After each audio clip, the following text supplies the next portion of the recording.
ജീവിതത്തിൻ്റെ എല്ലാ നിമിഷങ്ങളിലും സ്നേഹം പങ്കുവെക്കപ്പെടുന്നുണ്ട്. നമ്മുടെ പ്രകൃതിയിലെ ഓരോ ജീവജാലത്തിൻ്റെയും സ്ഥിതി പരിശോധിച്ചാലും അത് നമുക്ക് മനസ്സിലാക്കാൻ കഴിയും. അന്യോന്യം കണ്ണിലൂടെയുള്ള ഒരു നോട്ടം, അതൊരു പക്ഷേ ഒരുപാട് കാലം നിലനിൽക്കാവുന്ന ഒരു ബന്ധത്തിൻ്റെ തുടക്കമോ ഊഷ്മളതയോ ആ ഒരു നിമിഷത്തെ നോട്ടത്തിലൂടെ നമുക്ക് കണ്ടെത്തുവാൻ കഴിയും. ആ ഒരു നോട്ടത്തിലൂടെ അതിൽ ഒരു പക്ഷേ പല വികാരങ്ങളും ഉണ്ടാകാം. ദമ്പതികൾ തമ്മിലുള്ള നോട്ടത്തിനും, സുഹൃത്തുക്കൾ തമ്മിലുള്ള നോട്ടത്തിനും, മാതാപിതാക്കൾ തമ്മിലുള്ള നോട്ടത്തിനും ഒക്കെ തന്നെ വ്യത്യസ്ത മേഖലകളുണ്ടാകാം, മാനങ്ങളുണ്ടാകാം. പക്ഷേ എന്ത് മാനമായാലും അതിൻ്റെയൊക്കെ അടിസ്ഥാനം സ്നേഹം തന്നെയാണ്. സുഹൃത്തുക്കളോടുള്ള നമ്മുടെ സ്നേഹം അത് ഇന്നത്തെ കാലഘട്ടത്തിൽ നമ്മളത് കൂടുതൽ പരിശോധിക്കേണ്ടത് ആവശ്യമാണ് എന്ന് തോന്നുകയാണ്. കാരണം സൗഹൃദ ബന്ധങ്ങളെ പലപ്പോഴും ചൂഷണത്തിന് വിധേയമാക്കുന്ന ഒരു സാമൂഹ്യ അവസ്ഥയാണ് ഇന്ന് പലയിടത്തും നമുക്ക് കാണുവാൻ കഴിയുന്നത്. എല്ലാറ്റിൻ്റെയും പിറകെ സ്വാർത്ഥ താല്പര്യങ്ങൾ, അതുപോലെ തന്നെ സ്വാർത്ഥമായ ലാഭങ്ങൾ കൊതിച്ചുകൊണ്ടുള്ള ബന്ധങ്ങളുടെ ഒരു സൃഷ്ടിപ്പാണ് ഇന്ന് പലപ്പോഴും കാണുന്നത്. അതുകൊണ്ട് തന്നെ സൗഹൃദ ബന്ധങ്ങളിൽ ചൂഷണ മുക്തമായ ഒരു സമീപനമാണ് നമുക്ക് അന്യോന്യം സ്വീകരിക്കേണ്ടതുള്ളത്. അതുപോലെ തന്നെയാണ് മാതാപിതാക്കളുമായുള്ള നമ്മുടെ ബന്ധങ്ങളെയും നമ്മളിന്ന് കൂടുതൽ ഊഷ്മളമാക്കേണ്ടതുണ്ട്. ഇന്ന് നമുക്കറിയാമല്ലോ, വൃദ്ധ ദമ്പതികൾ അല്ലെങ്കിൽ വൃദ്ധ മാതാപിതാക്കൾ അവർ ഒറ്റപ്പെട്ടുകൊണ്ടിരിക്കുന്നു എന്നുള്ളത് ഒരു യാഥാർത്ഥ്യമാണല്ലോ. ജീവിതത്തിൻ്റെ തിരക്കുകളിൽ യുവാക്കളായ മക്കൾക്ക്, അതാണായാലും പെണ്ണായാലും, ഉമ്മയെയോ പിതാവിനെയോ അവർക്ക് വേണ്ടത്ര ശുശ്രൂഷിക്കാനോ നോക്കുവാനോ പോലുമുള്ള സമയം ലഭിക്കുന്നില്ല. അവരതിനെ മക്കളെ കുറ്റപ്പെടുത്താറുമില്ല.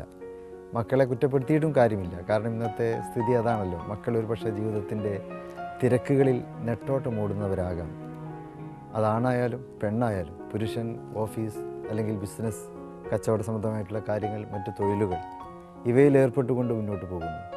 ഇന്നത്തെ കാലഘട്ടത്തിൽ സ്ത്രീകൾക്കും അത്തരത്തിലുള്ള തിരക്കുകളുണ്ട്. വീട്ടിലെ ജോലികൾ തന്നെ ഒരു ഭാരമായിട്ടാണല്ലോ ഇന്ന് പലപ്പോഴും സ്ത്രീകൾക്ക് തന്നെ അനുഭവപ്പെടുന്നത്. സമയം ലഭിക്കുന്നില്ല എന്നുള്ളൊരു പരാതിയാണ് എല്ലായിടത്തും ഉള്ളത്. അങ്ങനെ ഒരു സമയം ലഭിക്കാത്തൊരു അന്തരീക്ഷത്തിൽ സ്വാഭാവികമായും മാതാപിതാക്കളെ മറന്നു പോകുന്ന ഒരു ചുറ്റുപാട് ഉണ്ട് എന്നുള്ളത് ശരിയാണ്. അവിടെയാണ് നമ്മൾ അവരുടെ കണ്ണുകളിലേക്കെങ്കിലും അല്പസമയം നോക്കിക്കൊണ്ട് അവരിൽ നിന്ന് ആ കണ്ണുകളിലൂടെയുള്ള ആ നോട്ടത്തിലൂടെ നമുക്ക് നമ്മുടെ ജീവിതത്തിൻ്റെ പിറകോട്ട് സഞ്ചരിക്കുവാൻ സാധിക്കും.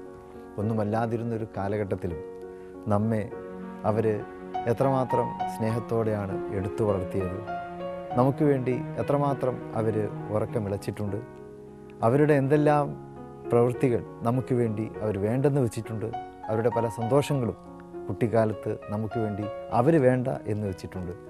ഇങ്ങനെ പിറകോട്ട് ഉള്ള ഒരു പ്രയാണത്തിന് അവരുടെ ആ മുഖത്തേക്കുള്ള ആ ഒരു നോട്ടത്തിലൂടെ തന്നെ നമുക്ക് എത്തിച്ചേരുവാൻ കഴിയും.